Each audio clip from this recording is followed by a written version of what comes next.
La Borsa della Ricerca è una grandissima occasione, una grande occasione per le aziende, una grande occasione per gli spin-off, ma una grande occasione anche per tutte le università, tutti i centri di ricerca e tutti coloro che fanno ricerca. Ricordo che il PNRR altro non è che il Next Generation EU.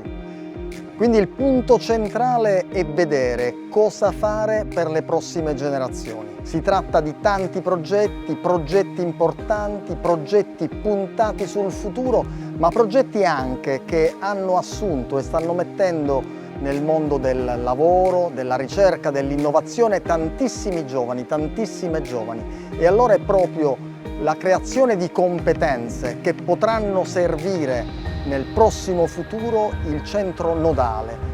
Ovviamente è importante sfruttare queste competenze, utilizzare queste competenze e far sì che i nostri giovani, le nostre giovani abbiano l'opportunità di costruire per sé e per gli altri un futuro migliore.